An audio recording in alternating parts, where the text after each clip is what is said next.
Hello everyone, welcome to my channel my GK একাডেমিতে। তো আবারও একটা প্র্যাকটিস সেট নিয়ে চলে এলাম। আজ করব আমরা প্র্যাকটিস সেট নাম্বার 3। তো যারা আগের দুটো প্র্যাকটিস সেট দেখোনি তারা আগে ওইগুলো দেখে এসো, আশা করি অনেক হেল্পফুল হবে। তো দেখো, প্রথম কোয়েশ্চেন রয়েছে। আজকের প্রথম কোয়েশ্চেন হলো, ঘানা পক্ষী অভয়ারণ্য কোথায় অবস্থিত? তো এটার কিন্তু সঠিক উত্তর হয়ে যাবে ঘানা পক্ষী অভয়ারণ্য কিন্তু রাজস্থানে অবস্থিত। তো রাজস্থানে কি কি অভয়ারণ্য রয়েছে? যেমন রাজস্থানে রয়েছে সারিস্কা, তারপর কেওলাদেও, ঘানা, তারপর হচ্ছে তোমার রণথম্বর, এগুলো। তারপর দেখো রয়েছে আসাম। তো আসামে মনে রাখবে দু তিনটে ফেমাস আছে। যেমন আসামে হচ্ছে কাজিরাঙ্গা, তারপর মানস, তারপর হচ্ছে তোমার নামেরি, এগুলো কিন্তু আসামে অবস্থিত। তারপর দেখো রয়েছে উত্তরপ্রদেশ। তো উত্তরপ্রদেশে মনে রাখবে উত্তরপ্রদেশের হচ্ছে দুধওয়া ন্যাশনাল পার্ক। তো তারপর দেখো রয়েছে কেরলে অবস্থিত সাইলেন্ট ভ্যালি। তারপর দেখো পরের প্রশ্ন রয়েছে 2 নম্বর প্রশ্ন, রঙ্গিত কোন নদীর উপনদী? তো রঙ্গিত কিন্তু তিস্তার উপনদী। মনে রাখবে রঙ্গিত হলো তিস্তার উপনদী, এটি কিন্তু ডান তীরের উপনদী, ঠিক আছে। তারপর দেখো তোমার তিস্তা নিয়ে দুটো কোয়েশ্চেন আছে। যেমন তিস্তার পূর্ব ভাগ যদি বলে, তিস্তার পূর্ব ভাগ কিন্তু ডুয়ার্স নামে পরিচিত এবং পশ্চিম ভাগ তরাই নামে পরিচিত।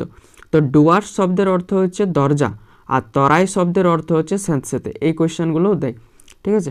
তারপর দেখো 3 নম্বর প্রশ্ন রয়েছে, বিশ্ব বন্যপ্রাণী ফান্ড অবস্থিত কোথায়? তো বিশ্ব বন্যপ্রাণী ফান্ড কিন্তু অবস্থিত অপশান বি, সুইজারল্যান্ডে, ঠিক আছে। এটা বিশ্ব বন্যপ্রাণী ফান্ড অর্থাৎ WWF এর কথা বলেছি, WWF, ওয়াইল্ড লাইফ ফান্ড, ঠিক আছে। তো তারপর দেখো এগুলো 4টা ভালো ভালো দেওয়া রয়েছে, দেশ দেওয়া রয়েছে। তো দেখো আমেরিকার যদি রাজধানী বলি, তা আমেরিকার রাজধানী হলো ওয়াশিংটন ডিসি। তারপর হচ্ছে তোমার অস্ট্রিয়ার রাজধানী হচ্ছে ভিয়েনা। তারপর দেখো অপশন বিতে রয়েছে সুইজারল্যান্ড। তো সুইজারল্যান্ডের রাজধানী হবে বার্ন। এবং তারপর দেখো রয়েছে হল্যান্ড। তো হল্যান্ডের রাজধানী হচ্ছে আমস্টারডাম। তো আরেকটা দেখো, কালকে এই প্রশ্নটা আলোচনা করেছিলাম, সুইজারল্যান্ড। তো সুইজারল্যান্ডকে ইউরোপের ক্রীড়াভূমি বলা হয়। সুইজারল্যান্ডকে কিন্তু ইউরোপের ক্রীড়াভূমি বলা হয়। তারপর দেখো 4 নম্বর প্রশ্ন রয়েছে, কত সাল থেকে উইন্টার অলিম্পিক আরম্ভ হয়? তো উইন্টার অলিম্পিক আরম্ভ হয়েছিল মনে রাখবে 1924 সাল থেকে, ঠিক আছে। তো অলিম্পিক যদি বলি, প্রথম অলিম্পিক বলি, তো প্রথম অলিম্পিক হয়েছিল 776 বিসিতে। 776 বিসিতে কিন্তু ফার্স্ট অলিম্পিক হয়েছিল গ্রিসের অ্যাথেন্সে। আচ্ছা, তারপরে যদি আধুনিক যুগের অলিম্পিক বলি, আধুনিক যুগে অলিম্পিক হয়ে যাবে 1896-এ, এটাও কিন্তু গ্রিসের অ্যাথেন্সে হয়েছিল। যদি আধুনিক মডার্ন অলিম্পিক বলে তাহলে কিন্তু 1896 হবে। আর যদি প্রাচীন বলে তাহলে প্রথম যেটা সেটা হবে 776। তারপর দেখো পরের প্রশ্ন রয়েছে 5 নম্বর প্রশ্ন, স্পাইস গার্ডেন অফ ইন্ডিয়া বলতে বোঝায় নিচের কোনটাকে স্পাইস গার্ডেন বলা হয়, অর্থাৎ মশলার বাগান? তো স্পাইস গার্ডেন বা মশলার বাগান বলা হয় কিন্তু অপশান এ, কেরলকে কিন্তু মশলার বাগান বলা হয়। তো দেখো তারপর অপশান সিতে রয়েছে ব্যাঙ্গালোরকে কি বলা হয়? ব্যাঙ্গালোরকে বলা হয় স্পেস সিটি, সায়েন্স সিটি, তারপর তোমার যেমন garden city, Silicon Valley of India, এগুলো কিন্তু ব্যাঙ্গালোরকে বলা হয়। তারপর রয়েছে মুম্বাই। তো মুম্বাইকে কিন্তু ভারতের প্রবেশদ্বার বলা হয়। তারপর দেখো 6 নম্বর প্রশ্ন। তো দেখো 6 নম্বর প্রশ্ন রয়েছে, 2034-এ men's FIFA world cup host করবে কোন দেশ? তো এটার সঠিক উত্তর হয়ে যাবে কিন্তু অপশান সি, সৌদি আরব কিন্তু 2034-এ ফিফা ওয়ার্ল্ড কাপ হোস্ট করবে। আচ্ছা, ফিফা ওয়ার্ল্ড কাপ তাহলে কবে হয়েছিল? ফিফা ওয়ার্ল্ড কাপ হয়েছিল মনে রাখবে 1930 সালে। 1930 সালে প্রথম ফিফা ওয়ার্ল্ড কাপ হয়। কোথায় হয়েছিল? এটা হয়েছিল তোমার উরুগুয়ের মন্টেভিডিওতে। তো যদি বলে কার সাথে কার হয়েছিল, তো উরুগুয়ে ভার্সেস আর্জেন্টিনার মধ্যে কিন্তু সেই ম্যাচটা হয়েছিল। তো যদি বলে উইনার কে হয়েছিল, তো উইনার হয়েছিল কিন্তু উরুগুয়ে কিন্তু উইনার হয়েছিল। তারপর দেখো 7 নম্বর প্রশ্ন রয়েছে, ভারত ও আফগানিস্তানের মধ্যবর্তী সীমারেখা ভারত ও আফগানিস্তানের নিচের মধ্যে বলছি কোনটি মধ্যবর্তী সীমারেখা? তো এটার সঠিক উত্তর হয়ে যাবে কিন্তু option D, Durand line. Durand line কিন্তু ভারত ও আফগানিস্তানের মধ্যবর্তী সীমারেখা। ঠিক আছে, তো দেখো তারপরে নিচে যেমন রয়েছে র্যাডক্লিফ লাইন, তো র্যাডক্লিফ লাইন রয়েছে কিন্তু ভারত ও পাকিস্তানের মধ্যে। তারপর দেখো রয়েছে ম্যাকমোহন লাইন, ম্যাকমোহন লাইন রয়েছে কিন্তু ভারত ও চীনের মধ্যে। ঠিক আছে, তারপর দেখো 8 নম্বর প্রশ্ন রয়েছে, 8 নম্বর প্রশ্ন রয়েছে বিখ্যাত বাংলা নাটক বিসর্জনের লেখককে? তো এটার সঠিক উত্তর হয়ে যাবে বিসর্জনের লেখক কিন্তু হলেন অপশান এ, রবীন্দ্রনাথ ঠাকুর। তো রবীন্দ্রনাথ ঠাকুরের আরও কিছু যদি লেখা উপন্যাস বলি, যেমন গোরা হবে, তারপর হবে ঘরে বাইরে, তারপর গীতাঞ্জলি। গীতাঞ্জলির জন্য তিনি 1913-তে নোবেল পেয়েছিলেন। ঠিক আছে, প্রথম ভারতীয় যিনি নোবেল পেয়েছিলেন। তো 1913 সালে কিন্তু গীতাঞ্জলির জন্য তিনি নোবেল পুরস্কার পান।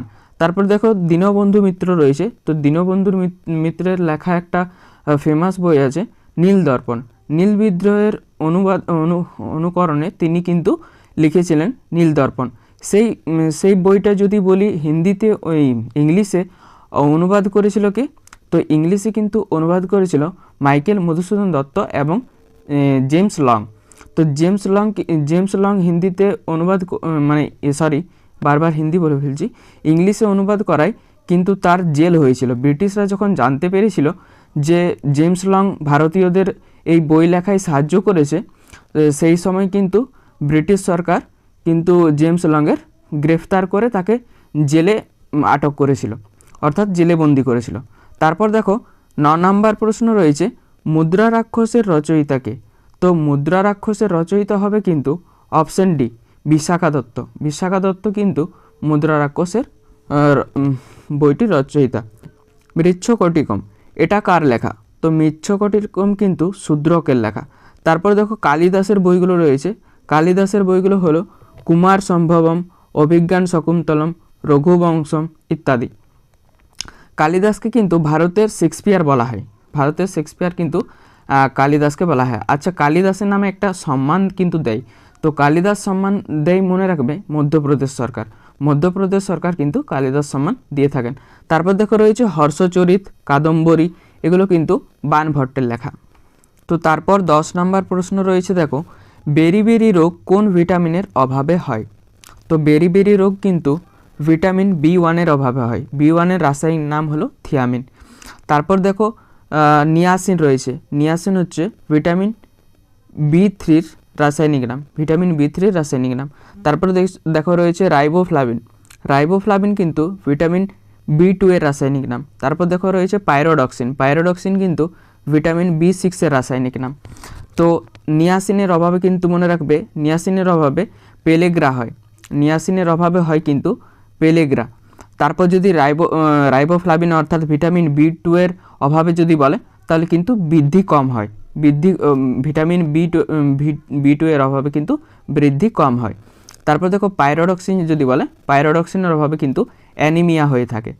তো ভিটামিন থেকে যখন কোয়েশ্চেন আসলো, তো ভিটামিন কিন্তু আবিষ্কার করেছে কাশ্মীর ফাঙ্ক। আর যদি বলে ভিটামিন নামকরণ কে করেছে, তো ভিটামিন নামকরণ মনে রাখবে FG হফকিন। তো তারপর দেখো 11 নম্বর প্রশ্ন রয়েছে 1809 খ্রিস্টাব্দে অমৃতসরের সন্ধি রঞ্জিত সিং ও ইংরেজ পক্ষের কার মধ্যে স্বাক্ষরিত হয়? তো এটা মনে রাখবে, এটা সঠিক উত্তর হয়ে যাবে অপশান ডি, চার্লস ম্যাটকাফ। চার্লস ম্যাটকাফের মধ্যে কিন্তু হয়েছিল স্বাক্ষরিত। আচ্ছা দেখো অপশান বিতে রয়েছে লর্ড ওয়েলেসলি। তো লর্ড ওয়েলেসলি কিন্তু চালু করেছিলেন অধীনতামূলক মিত্রতা নীতি, লর্ড ওয়েলেসলি চালু করেছিলেন অধীনতামূলক মিত্রতা নীতি। তারপর দেখো লর্ড কর্নওয়ালিস আছে, তো লর্ড কর্নওয়ালিস কিন্তু চালু করেছিলেন চিরস্থায়ী বন্দোবস্ত বা সূর্যাস্ত আইন। তো সেটা কবে হয়েছিল? 1793 সালে। 1793 সালে কিন্তু তিনি চিরস্থায়ী বন্দোবস্ত চালু করেন। আচ্ছা তারপর দেখো তারপর পরের প্রশ্ন রয়েছে, আচ্ছা আরেকটা জিনিস মনে রাখবে, আরেকটা জিনিস হলো যে চার্লস ম্যাটকাফকে সংবাদপত্রের মুক্তিদাতা বলে চেনা হয়। ঠিক আছে, সংবাদপত্রের মুক্তিদাতা কাকে বলা হয়? তাহলে মনে রাখবে চার্লস ম্যাটকাফকে। তারপর দেখো পরের প্রশ্ন রয়েছে 12 নম্বর প্রশ্ন, স্তন্যপায়ী প্রাণীর স্নায়ুকোষ সর্বদা যে দশায় থাকে সেটি হলো। তো এটার সঠিক উত্তর হয়ে যাবে কিন্তু অপশন এ, G0 দশা। ঠিক আছে, G0 দশায় কিন্তু সর্বদা স্নায়ুকোষ থাকে। আচ্ছা, স্নায়ুকোষ যদি বলে, স্নায়ুকোষ মানবদেহে সবচেয়ে দীর্ঘ কোষ, সেটা কত হয়? স্নায়ুকোষ বা নিউরন মানে কত মিটার উচ্চতা, মানে কত মিটার হয়ে থাকে? তো স্নায়ুকোষ বা নিউরন মনে রাখবে হয়ে থাকে 1 মিটার। আমাদের শরীরে স্নায়ুকোষ বা নিউরনের মানে দৈর্ঘ্য হচ্ছে 1 মিটার। তারপর দেখো 13 নম্বর প্রশ্ন রয়েছে, কুচিপুড়ি ডান্সটির জন্ম হলো। তো কুচিপুড়ি ডান্সটির জন্ম কিন্তু হয়েছে অপশন সি, অন্ধ্রপ্রদেশে। অন্ধ্রপ্রদেশে কিন্তু কুচিপুড়ি ডান্সটির জন্ম হয়। তারপর দেখো অপশন বিতে রয়েছে কর্ণাটক। তো কর্ণাটকের যদি ফেমাস ডান্স বলে, তো কর্ণাটকের ফেমাস ডান্স হবে কিন্তু ইয়াক্সাগানা। ইয়াক্সাগানা হচ্ছে কর্ণাটকের ফেমাস ডান্স। তারপর দেখো অপশন ডিতে রয়েছে, তারপর দেখো অপশন ডিতে, এটা দেখাতে পাচ্ছি না আমি, অপশন ডিতে রয়েছে তোমার বিহার। তো বিহারের মনে রাখবে জাট জাটিন। জাট জাটিন হলো বিহারের কিন্তু ফেমাস ডান্স। আচ্ছা, তারপর দেখো কুচিপুড়ি অন্ধ্রপ্রদেশ যেমন বলেছে, তো অন্ধ্রপ্রদেশকে কি বলা হয় জানো? অন্ধ্রপ্রদেশকে কিন্তু বলা হয় এগ বাউল অফ ইন্ডিয়া। ঠিক আছে, এগ বাউল অফ ইন্ডিয়া বলা হয় অন্ধ্রপ্রদেশকে। দেখো 14 নম্বর প্রশ্ন রয়েছে, মহস্যবীর জাতকের রচয়িতার নাম কি? তো এখানে সঠিক উত্তর হয়ে যাবে কিন্তু অপশন বি, প্রেমাঙ্কুর আতর্থী। প্রেমাঙ্কুর আতর্থী হলেন মহস্যবীর জাতকের রচয়িতা। তারপর দেখো অপশন বিতে রয়েছে পরশুরাম। পরশুরাম নামটি কিন্তু রাজশেখর বসুর ছদ্মনাম। রাজশেখর বসুর ছদ্মনাম পরশুরাম। তারপর দেখো 15 নম্বর প্রশ্ন রয়েছে, এ প্যাসেজ টু ইংল্যান্ড বইটির লেখককে? তো এ প্যাসেজ টু ইংল্যান্ড বইটির লেখক হলেন কিন্তু এখানে সঠিক উত্তর হয়ে যাবে option C, Nirad C Chaudhuri. আচ্ছা, সেম একটা বই আছে, যেমন যদি বলে এ প্যাসেজ টু ইন্ডিয়া, তো এই প্যাসেজ টু ইন্ডিয়া যদি বলে তখন হবে E.M. ফস্টার। E.M. ফস্টার কিন্তু সেই বইটি লিখেছিলেন। তারপর দেখো পাশে অপশন বিতে রয়েছে VS নাইপল। তো VS নাইপলের কিন্তু দু থেকে তিনটা খুব বিখ্যাত বই রয়েছে, যেমন একটা হচ্ছে in a free state, a house of mister বিশ্বাস, অ্যান এরিয়া অফ ডার্কনেস। এগুলো কিন্তু VS নাইপলের লেখা। তারপর দেখো 16 নম্বর প্রশ্ন রয়েছে, পণ্ডিত রবিশঙ্কর কোন ক্ষেত্রে সম্পর্কিত? তো পণ্ডিত রবিশঙ্কর কিন্তু এখানে সেতারের জন্য বিখ্যাত, সেতার বাদক। তিনি হলেন একজন সেতার বাদক। তারপর দেখা হয়েছে শরৎ। তো শরৎ যদি বলে, তো শরৎ মনে রাখবে আমজাদ আলী খান কিন্তু শরতের সাথে যুক্ত। আচ্ছা, যদি সন্তুর বলে, তো সন্তুর হয়ে যাবে কিন্তু শিবকুমার শর্মা। আচ্ছা, যদি বাঁশি বলে, তো বাঁশি হবে হরিপ্রসাদ চৌরাসিয়া, পান্নালাল ঘোষ ইত্যাদি। আচ্ছা, তারপর দেখো 17 নম্বর প্রশ্ন রয়েছে, বীরবল ছদ্মনামে কে পরিচিত? তো এখানে বীরবল ছদ্মনামে কিন্তু পরিচিত প্রমোদ চৌধুরী। প্রমোদ চৌধুরী কিন্তু বীরবল নামে পরিচিত। আচ্ছা, তারপর একটা কোয়েশ্চেন হচ্ছে যে তোমার বীরবল থেকে আরেকটা জিনিস আছে হিস্ট্রি থেকে। তো হিস্ট্রিতে একজন বীরবল নামে পরিচিত, আকবরের সবাই একজন ছিলেন বীরবল নামে, তার কিন্তু আসল নাম মহেশ দাস। এটাও পরীক্ষাতে খুব গুরুত্বপূর্ণ, পরীক্ষাতে পড়ে এই কোয়েশ্চেনগুলো কিন্তু পরীক্ষাতে বারবার দিয়ে থাকে। তো তারপর দেখো 18 নম্বর প্রশ্ন হচ্ছে, লিসবন শহরটি কোন নদীর তীরে অবস্থিত? তো লিসবন শহরটি কিন্তু মনে রাখবে তাগুস নদীর তীরে অবস্থিত, তাগুস। তারপর লিসবন শহর যখন বললাম, তো লন্ডন শহর নিয়ে প্রশ্ন আসে যে লন্ডন শহরটি কোন নদীর তীরে অবস্থিত? লন্ডন কিন্তু টেমস নদীর তীরে অবস্থিত। এই কোয়েশ্চেনটাও কিন্তু বহু পরীক্ষায় দিয়েছে। তারপর দেখো 19 নম্বর প্রশ্ন রয়েছে, টিপাম উৎসব কোন রাজ্যে পালিত হয়? তো টিপাম উৎসব কিন্তু মনে রাখবে অন্ধ্রপ্রদেশে পালিত হয়। আচ্ছা, অন্ধ্রপ্রদেশকে কি বলা হয়? আগে সেটাও বলেছি আর সেটাও বলছি। অন্ধ্রপ্রদেশকে কিন্তু ভারতের ডিমের ঝুড়ি বলা হয়। আচ্ছা, অন্ধ্রপ্রদেশে যদি নৃত্য বলে তাহলে কুচিপুড়ি নৃত্য হয়ে যাবে। কুচিপুড়ি নৃত্য কিন্তু অন্ধ্রপ্রদেশে বিখ্যাত। তারপর দেখো রাজস্থান রয়েছে। রাজস্থানে কিন্তু উৎসব যদি বলি, রাজস্থানে কিন্তু ডেজার্ট ফেস্টিভ্যাল হয়ে থাকে। আচ্ছা, তারপর দেখো রয়েছে জম্মু কাশ্মীর। জম্মু কাশ্মীরে কিন্তু টিউলিপ উৎসব পালন করা হয়। টিউলিপ উৎসব কিন্তু জম্মু কাশ্মীরে পালন করা হয়। আচ্ছা, যদি উত্তরপ্রদেশ বলি, তো উত্তরপ্রদেশে মনে রাখবে কুম্ভ মেলা হবে, এখন যেটা চলছে প্রয়াগরাজে। তো উত্তরপ্রদেশের বিখ্যাত হচ্ছে কুম্ভ মেলা। তারপর দেখো 20 নম্বর প্রশ্ন, মর্নিং নিউজ খবরের কাগজটি কোথা থেকে প্রকাশিত হয়? তো মর্নিং নিউজ এটা কিন্তু প্রকাশিত হয় বাংলাদেশ থেকে, এটা কিন্তু বাংলাদেশ থেকে প্রকাশিত হয়। আচ্ছা, যদি আমাদের ভারতের যদি বলি প্রথম ইংলিশ পত্রিকা, ইংলিশে পত্রিকা যেটা, সেটা হয়ে যাবে কিন্তু বেঙ্গল গ্যাজেট। বেঙ্গল গ্যাজেট ছিল কিন্তু ইংলিশে লেখা প্রথম পত্রিকা। তো সেটা যদি সম্পাদক বলে সেটা হয়ে যায় James Augustus Hicky, James Augustus Hicky. তারপর দেখো যদি হিন্দি পত্রিকা বলে থাকি, প্রথম যদি হিন্দি পত্রিকা বলি, তো প্রথম হিন্দি পত্রিকা হবে কিন্তু উদয়ন মার্তান্ড। উদয়ন মার্তান্ড কিন্তু প্রথম হিন্দি পত্রিকা। আচ্ছা, যদি বাংলা যদি বলি, বাংলা সংবাদপত্র, তো বাংলা হবে কিন্তু সমাচার দর্পণ, মার্চ ম্যানের লেখা। বাংলা হবে সমাচার দর্পণ, মার্চ ম্যানের লেখা। তারপরে দেখো 21 নম্বর প্রশ্ন রয়েছে, নিম্নের কোনটি কৃত্রিম উদ্ভিদ হরমোন? তো এখানে কিন্তু কৃত্রিম উদ্ভিদ হরমোন হলো আইবিএ, এর ফুল ফর্ম হচ্ছে ইন্ডাল বিউটারিক অ্যাসিড। তারপর দেখো অপশন ডিতে রয়েছে ইথিলিন। তো ইথিলিন মূলত গ্যাসীয় হরমোন, এটা কিন্তু ফল পাকাতে সাহায্য করে। তারপর অক্সিন আর জিবেরেলিন, দেখো অক্সিন আর জিবেরেলিন রয়েছে। তো অক্সিন আর জিবেরেলিন দুটোই কিন্তু হলো উদ্ভিদের বৃদ্ধিতে সহায়তা করা, উদ্ভিদের বৃদ্ধিতে সহায়ককারী হরমোন কিন্তু হলো অক্সিন এবং জিবেরেলিন। তারপর দেখো 22 নম্বর প্রশ্ন রয়েছে, কোন ভারতীয় গণ আন্দোলন মহাত্মা গান্ধী ডান্ডি অভিযান নিয়ে শুরু করেন? তো এখানে কিন্তু সঠিক উত্তর হয়ে যাবে অপশন সি, আইন অমান্য আন্দোলন।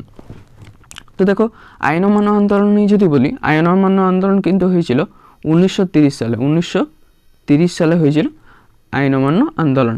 তারপর যদি অসহযোগ আন্দোলন বলি, অসহযোগ আন্দোলন কিন্তু হয়েছিল 1920 সালে। তারপর দেখো ভারত ছাড়ো যদি বলি, তো ভারত ছাড়ো হবে 1942 সালে। তারপর যদি আমি খিলাফত আন্দোলন বলি, তো খিলাফতও কিন্তু হয়ে যাবে 1920 বা 1919 দিকে, ঠিক আছে। তারপর দেখো অপশন 23 নম্বর প্রশ্ন রয়েছে, কাকোরি ষড়যন্ত্র মামলা কবে শুরু হয়? তো কাকোরি ষড়যন্ত্র মামলা কিন্তু হয়েছিল 1925 সালে, 1925 সালে কিন্তু হয়েছিল কাকোরি ষড়যন্ত্র মামলা। আচ্ছা 1929 রয়েছে, দেখো 1929 রয়েছে। তো 1929 মনে রাখবে হয়েছিল লাহোর অধিবেশন। তো লাহোর অধিবেশনে প্রেসিডেন্ট যদি বলে তো ছিল জওহরলাল নেহেরু, প্রেসিডেন্ট ছিল জওহরলাল নেহেরু। তারপর দেখো 1927 দেওয়া আছে। তো 1927 মনে রাখবে সাইমন কমিশন গঠন হয়েছিল। সাইমন কমিশন গঠন হয়েছিল 1927 সালে। যদি বলে সাইমন কমিশন কবে ভারতে এসেছিল, তো সাইমন কমিশন কিন্তু ভারতে এসেছিল 1928 সালে। তারপর দেখো 1930 রয়েছে। তো 1930 মনে রাখবে 1930 প্রথম গোল টেবিল বৈঠক হয়েছিল। 1930 হয়েছিল প্রথম গোল টেবিল বৈঠক, 1931 হবে দ্বিতীয় গোল টেবিল বৈঠক এবং 1932 হবে তৃতীয় গোল টেবিল বৈঠক। তারপর দেখো 24 নম্বর প্রশ্ন রয়েছে, কোন আইন দ্বারা সাম্প্রদায়িকতার ভিত্তিতে নির্বাচন ব্যবস্থা চালু হয়? তো এখানে কিন্তু সঠিক উত্তর হয়ে যাবে সনদ আইন 1909, সনদ আইন 1909 কিন্তু এটার সঠিক উত্তর হয়ে যাবে। তারপর দেখো সাম্প্রদায়িক বাটোয়ারা নীতি বলে একটা নীতি ছিল। তো সাম্প্রদায়িক বাটোয়ারা নীতি কিন্তু করেছিল র্যামসে ম্যাকডোনাল্ড। র্যামসে ম্যাকডোনাল্ড কিন্তু সাম্প্রদায়িক বাটোয়ারা নীতি ঘোষণা করেছিল। তো তিনি কবে করেছিল? তিনি করেছিল 1932 সালে। 1932 সালে তিনি সাম্প্রদায়িক বাটোয়ারা নীতি ঘোষণা করেন। তারপর দেখো 25 নম্বর প্রশ্ন রয়েছে, গণপরিষদের কেন্দ্রীয় ক্ষমতা সম্পর্কিত কমিটির সভাপতি কে ছিলেন? তো গণপরিষদের যদি কেন্দ্রীয় ক্ষমতা সম্পর্কিত কমিটির সভাপতি বলে, তো এটার কিন্তু সঠিক উত্তর হয়ে যাবে অপশন সি। অপশন সি হবে সঠিক উত্তর, পণ্ডিত জওহরলাল নেহেরু। আর তারপর দেখো এইচ.সি. মুখার্জি রয়েছে। তো এইচ.সি. মুখার্জি কিন্তু গণপরিষদের সহসভাপতি ছিলেন। গণপরিষদের সহসভাপতি ছিলেন কিন্তু এইচ.সি. মুখার্জি। আচ্ছা বি.আর. আম্বেদকর রয়েছে। তো বি.আর. আম্বেদকরকে সংবিধানের জনক বলা হয়। তারপর দেখো 26 নম্বর প্রশ্ন রয়েছে, সংবিধানের কত নম্বর ধারায় বন ও বন্যপ্রাণী সংরক্ষণের কথা বলা হয়েছে? তো এটার কিন্তু সঠিক উত্তর হয়ে যাবে এটার কিন্তু সঠিক উত্তর হয়ে যাবে অপশন সি, 48A ধারায় 48A ধারায় কিন্তু বলা হয়েছে বন ও বন্যপ্রাণী সংরক্ষণের কথা। আচ্ছা, বন্যপ্রাণী আইন যদি বলে তো যদি বন সংরক্ষণ আইন যদি বলে তো বন সংরক্ষণ আইন হবে 1980। আর যদি বন্য প্রাণী সংরক্ষণ বলে তাহলে কিন্তু হয়ে যাবে 1972 সালে। তারপর দেখো এখানে বলা রয়েছে আর্টিকেল যেমন 49, আর্টিকেল 49 বলা রয়েছে। তো আর্টিকেল 49-এ কিন্তু স্মৃতিসৌধ কথা বলা হয়েছে। আর্টিকেল 49-এ কিন্তু প্রাচীন স্মৃতিসৌধর কথা বলা হয়েছে। আর যদি 45 আর্টিকেল যদি 45 বলি তো আর্টিকেলে 45 বলা হয়েছে শিশুদের বিনামূল্যে শিক্ষার বিধান বলা হয়েছে আর্টিকেল 45-এ। তো তারপর 27 নম্বর প্রশ্ন দেখো রয়েছে কাঁচের ওপর দাগ কাটতে ব্যবহৃত হয়, নিচের মধ্যে কোনটি বলছে কাঁচের উপর দাগ কাটতে ব্যবহৃত হয়? তো এখানে সঠিক উত্তর হয়ে যাবে অপশান ডি HF অর্থাৎ হাইড্রোজেন ফ্লোরাইড। হাইড্রোজেন ফ্লোরাইড কিন্তু কাঁচে দাগ কাটতে সাহায্য করে। তারপর দেখো রয়েছে HCl যদি বলি তো এটা হচ্ছে হাইড্রোক্লোরিক অ্যাসিড। তারপরে HNO3 হচ্ছে অ্যামোনিয়া। H2SO4 হচ্ছে হাইড্রোজেন সালফাইড। আচ্ছা, H2SO4 কিসে ব্যবহৃত যায় না? H2SO4 কিন্তু তোমার অম্লরাজ প্রস্তুতিতে ব্যবহৃত হয়। অম্লরাজ প্রস্তুতিতে কিন্তু ব্যবহৃত হয় গাঢ় H2SO4। তারপর দেখো 28 নম্বর প্রশ্ন রয়েছে মার্স গ্যাসের মধ্যে থাকে। তো মার্স গ্যাসের মধ্যে নিচের বলছে কোন গ্যাসটি কিন্তু মার্স গ্যাসে থাকে? তো মার্স গ্যাসে কিন্তু থাকে CH4 অর্থাৎ মিথেন কিন্তু মার্স গ্যাসে থাকে। আচ্ছা, যদি কম্প্রেসড ন্যাচারাল গ্যাস অর্থাৎ সিএনজি এর কিন্তু প্রধান উপাদান কিন্তু মিথেন হয়ে যাবে। সিএনজি এর প্রধান উপাদান কিন্তু মিথেন। আচ্ছা, মিথেন হলো একটি কিন্তু গ্রিন হাউস গ্যাস কিন্তু হয়ে গেল মিথেন। আচ্ছা, CO2 দেখো কার্বন ডাইঅক্সাইডও কিন্তু একটি গ্রিন হাউস গ্যাস। তারপর নাইট্রোজেনও কিন্তু গ্রিন হাউস গ্যাস। নাইট্রোজেন যদি বলি, নাইট্রোজেন বাতাসে থাকে প্রায় 78.08%, তো প্রায় 79% কিন্তু বাতাসে নাইট্রোজেন রয়েছে। তারপর রয়েছে 29 নম্বর প্রশ্ন ক্যান্সার থেরাপিতে ব্যবহৃত আইসোটোপটি হলো। তো ক্যান্সার থেরাপিতে এখানে নিচের মধ্যে কোন আইসোটোপটি ব্যবহার করা হয়? তো ক্যান্সার থেরাপিতে মনে রাখবে অপশন বি সঠিক উত্তর হয়ে যাবে CO60 বা কোবাল্ট-60 কিন্তু ক্যান্সার থেরাপিতে ব্যবহৃত হয়। তো কোবাল্ট-60 থেকে কিন্তু গামা রেস বার হয়। গামা রেসের জন্য কিন্তু ওই ক্যান্সার থেরাপিতে ব্যবহার করা হয় গামা রেস।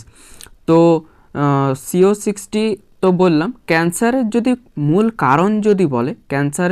মূল কারণ বলে সেটা কোন জিনের জন্য যদি বলে তখন হয়ে যাবে কিন্তু অঙ্কোজিনের জন্য কিন্তু ক্যান্সার হয়। আচ্ছা, ক্যান্সার বিদ্যাকে কি বলে? ক্যান্সার বিদ্যাকে বলে কিন্তু অঙ্কোলজি বলা হয় ক্যান্সার বিদ্যাকে। তারপর দেখো 30 নম্বর প্রশ্ন রয়েছে ওম্বার্সম্যান প্রতিষ্ঠানটির সূত্রপাত হয় কোথায়? নিচের মধ্যে কোথায় বলছে এই প্রতিষ্ঠানটির সূত্রপাত হয়? তো এটার সঠিক উত্তর হয়ে যাবে অপশন বি সুইডেনে কিন্তু এই প্রতিষ্ঠানটির সূত্রপাত হয়। তো দেখো এখানে প্রতিটা জায়গা দেখো রাজধানী যদি বলি তো ডেনমার্কের রাজধানী হবে কোপেনহেগেন। সুইজারল্যান্ডের রাজধানী আগের দিন বললাম বার্ন হয়ে যাবে BERN, বার্ন হবে সুইজারল্যান্ডের রাজধানী। তবে সুইডেনের রাজধানী স্টকহোম হবে সুইডেনের রাজধানী। ফ্রান্সের যদি বলি তাহলে হয়ে যাবে প্যারিস। আচ্ছা, সুইডেন নিয়ে আগের দিন বললাম সুইডেনে কিন্তু নোবেল প্রদানকারী দেশ। সুইডেন হলো নোবেল প্রদানকারী দেশ। তারপর দেখো 31 নম্বর প্রশ্ন। তো 31 নম্বর প্রশ্ন রয়েছে argumentative Indian writing on Indian history culture and identity এই গ্রন্থটির বলছে লেখককে। তো নিচের মধ্যে এই গ্রন্থটির কিন্তু লেখক হবে অপশন বি অমর্ত্য সেন কিন্তু এই গ্রন্থের লেখক। তারপর দেখো নীরদ সি চৌধুরী নিয়ে কিছু কোয়েশ্চেন আগেই বললাম। নীরদ সি চৌধুরী কোন বইটা লিখেছেন? নীরদ সি চৌধুরী কিন্তু এই প্যাসেজ টু ইংল্যান্ড বইটি কিন্তু নীরদ সি চৌধুরী লিখেছেন। আর এই প্যাসেজ টু ইন্ডিয়া যেটা বললাম সেটা তোমরা আমাকে কমেন্ট করে জানাও এই প্যাসেজ টু ইন্ডিয়া কার লেখা। তো তারপর দেখো রয়েছে অপশন ডিতে রয়েছে অরুন্ধতী রয় নিয়ে আগের দিন বলেছি। অরুন্ধতী রয় কিন্তু ফার্স্ট ভারতীয় মহিলা যিনি বুকার প্রাইজ পেয়েছিলেন। কিসের জন্য পেয়েছিলেন? তিনি বুকার প্রাইজ পেয়েছিলেন গড অফ স্মল থিংস বইয়ের জন্য। কত সালে পেয়েছিলেন যদি বলে তাহলে হবে 1997 সালে। 1997 সালে কিন্তু তিনি বুকার প্রাইজ পেয়েছিলেন। তারপর দেখো 32 নম্বর প্রশ্ন রয়েছে, কোন সমাজ সংস্কারক পেরিয়ার নাম জনপ্রিয় ছিলেন? পেরিয়ার নামে জনপ্রিয় ছিলেন নিচের মধ্যে বলছে কে? তো এখানে কিন্তু পেরিয়ার নামে জনপ্রিয় ছিলেন কিন্তু ভেঙ্কটাপ্পা রামস্বামী। ভেঙ্কটাপ্পা রামস্বামী কিন্তু পেরিয়ার নামে পরিচিত ছিল। এনার নামে কিন্তু এনার জন্ম সালটা মনে রাখার দরকার নেই, এনার নামে একটা মনে রাখবে 17 সেপ্টেম্বর জন্ম, তারিখটা যদি বলে 17 সেপ্টেম্বর। তো এনার 17 সেপ্টেম্বর এই জন্য ফেমাস হয়েছে তামিলনাড়ুতে কিন্তু 17 সেপ্টেম্বর কিন্তু এই দিনটি অনুযায়ী সোশ্যাল জাস্টিস ডে পালন করা হয়। 17 সেপ্টেম্বর এনার জন্মদিন অনুযায়ী কিন্তু তামিলনাড়ুতে সোশ্যাল জাস্টিস ডে পালন করা হয়। তারপর দেখো অপশন বিতে রয়েছে বি.আর. আম্বেদকর। বি.আর. আম্বেদকর নিয়ে কিছু কোয়েশ্চেন আগেই বললাম। বি.আর. আম্বেদকর হলেন ড্রাফটিং কমিটির চেয়ারম্যান এবং সংবিধানের জনক। আচ্ছা, তারপর দেখো রয়েছে জ্যোতিবা ফুলে। জ্যোতিবা ফুলে কিন্তু সত্যশোধক সমাজ প্রতিষ্ঠা করেছিলেন।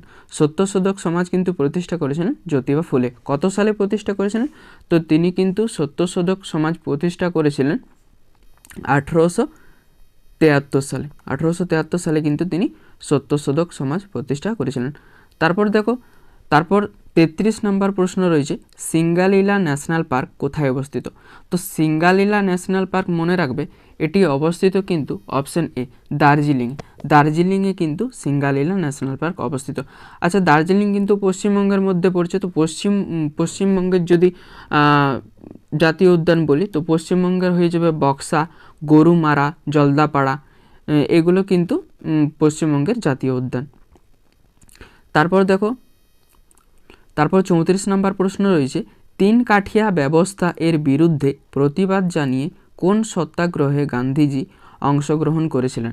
তো এই প্রশ্নের সঠিক উত্তর হয়ে যাবে কিন্তু অপশন সি, চম্পারণ সত্যাগ্রহ। চম্পারণ সত্যাগ্রহ কিন্তু 3 কাঠিয়া ব্যবস্থার বিরুদ্ধে প্রতিবাদ জানিয়ে গান্ধীজি অংশগ্রহণ করেছিলেন। তারপর যদি চম্পারণ সত্যাগ্রহ বলি, এটা কবে হয়েছিল? চম্পারণ সত্যাগ্রহ কিন্তু হয়েছিল 1917 সালে হয়েছিল চম্পারণ সত্যাগ্রহ। তারপর হয়েছে খেদা সত্যাগ্রহ। খেদা সত্যাগ্রহ কিন্তু হয়েছিল 1918 সালে। 1918 সালে হয়েছিল খেদা সত্যাগ্রহ। আচ্ছা, অসহযোগ আন্দোলন যদি বলি তো অসহযোগ আন্দোলন হবে 1920 সালে। অসহযোগ আন্দোলন হয়েছিল 1920 সালে। তারপর 35 নম্বর প্রশ্ন রয়েছে, কোন ঘটনাকে সুভাষচন্দ্র বসু হিমালয়ান মিসক্যালকুলেশন বলেছিলেন? তো এটার সঠিক উত্তর কিন্তু হয়ে যাবে অপশন ডি। অপশন ডি হচ্ছে এটার সঠিক উত্তর, অসহযোগ আন্দোলন প্রত্যাহারের ঘটনা। অসহযোগ আন্দোলন প্রত্যাহার ঘটনাকে কিন্তু হিমালয়ান মিসক্যালকুলেশন বলেছিলেন। তারপর অপশন এতে রয়েছে চৌরি চৌরা ঘটনা। চৌরি চৌরা ঘটনা কবে হয়েছিল? চৌরি চৌরা ঘটনা হয়েছিল কিন্তু 1922 সালে 4 ফেব্রুয়ারি কিন্তু চৌরি চৌরা ঘটনা হয়েছিল। তারপর হচ্ছে রাওলাট সত্যাগ্রহ যদি বলি, রাওলাট সত্যাগ্রহ কিন্তু হয়েছিল 1919 সালে। 1919 সালে কিন্তু রাওলাট সত্যাগ্রহ হয়েছিল। তারপর যদি আইন অমান্য আন্দোলন বলি তো আইন অমান্য আন্দোলন কিন্তু হয়েছিল 1930 সালে। 1930 সালে কিন্তু আইন অমান্য আন্দোলন হয়েছিল। আর অসহযোগ আন্দোলন যদি বলি, অসহযোগ আন্দোলন কিন্তু 1920-তে হয়েছিল, 1919-20 দিকে। তারপর 36 নম্বর প্রশ্ন রয়েছে, কেরালার উপকূল কি নামে পরিচিত? কেরালার উপকূল কিন্তু মালাবার নামে পরিচিত। কেরালার উপকূল মালাবার নামে পরিচিত। তারপর অপশান সিতে রয়েছে করমণ্ডল। করমণ্ডল উপকূলে কি হয়? করমণ্ডল উপকূলে কিন্তু বছরে 2বার বৃষ্টিপাত হয়। বছরে 2বার বৃষ্টিপাত কিন্তু করমণ্ডল উপকূলে হয়ে থাকে। 37 নম্বর প্রশ্ন রয়েছে, সিনট্যাক্সিয়াল কোন পর্বতের বৈশিষ্ট্য? তো সিনট্যাক্সিয়াল কিন্তু হিমালয় পর্বতের বৈশিষ্ট্য। আচ্ছা, হিমালয়ের উচ্চতা যদি বলি, হিমালয়ের উচ্চতা হচ্ছে 8848 মিটার বা 8849 মিটার। তারপর যদি আমি বলি আরাবল্লী হচ্ছে রাজস্থানে অবস্থিত। আরাবল্লী কিন্তু রাজস্থানের প্রাচীন ভঙ্গিল পর্বত। আরাবল্লী পর্বতের যদি সর্বোচ্চ শৃঙ্গ বলি তো আরাবল্লী পর্বতের সর্বোচ্চ শৃঙ্গ হয়ে যাবে গুরু শিখর। তারপর সাতপুরা যদি বলি, সাতপুরা কিন্তু মধ্যপ্রদেশে অবস্থিত। সাতপুরা আর বিদ্য দুটোই কিন্তু মধ্যপ্রদেশে অবস্থিত। সাতপুরা হলো স্তূপ পর্বত। আর সাতপুরার যদি যদি সর্বোচ্চ শৃঙ্গ বলি, তো সাতপুরার কিন্তু সর্বোচ্চ শৃঙ্গ হয়ে যাবে ধূপগড়। আর বিদ্য পর্বতে যদি সর্বোচ্চ শৃঙ্গ বলি, তাহলে বিদ্য পর্বতের কিন্তু সর্বোচ্চ হয়ে যাবে তোমার সদ্ভাবনা শিখর। সদ্ভাবনা শিখর হলো বিদ্য পর্বতের সর্বোচ্চ শৃঙ্গ। তারপর দেখো 38 নম্বর প্রশ্ন রয়েছে, গডউইন অস্টিনকে চীনারা কি নামে ডাকেন? তো গডউইন অস্টিন বা কেটুকে চীনারা যে নামে ডাকেন, তো এখানে সঠিক উত্তর হয়ে যাবে অপশান সি, কোগির নামে কিন্তু তারা ডাকেন। তারপরে দেখো অপশান এতে রয়েছে চোমোলাংমা। চোমোলাংমা কিন্তু হিমালয়কে কিন্তু ডাকেন চোমোলাংমা বলে। চীনের লোক কিন্তু হিমালয়কে চোমোলাংমা বলে ডাকেন।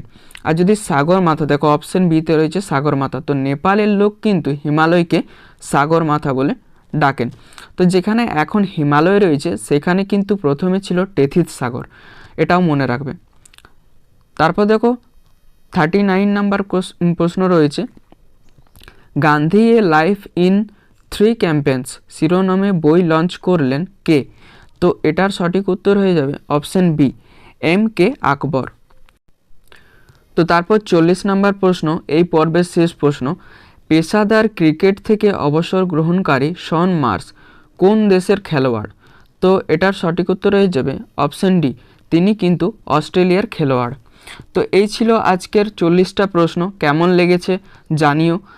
আর যদি পর্বটি ভালো লেগে থাকে তাহলে অবশ্যই চ্যানেলটা সাবস্ক্রাইব না করা থাকলে চ্যানেলটা সাবস্ক্রাইব করবে, এবং ভালো লেগে থাকলে অবশ্যই একটা লাইক এবং কমেন্ট করে জানিও।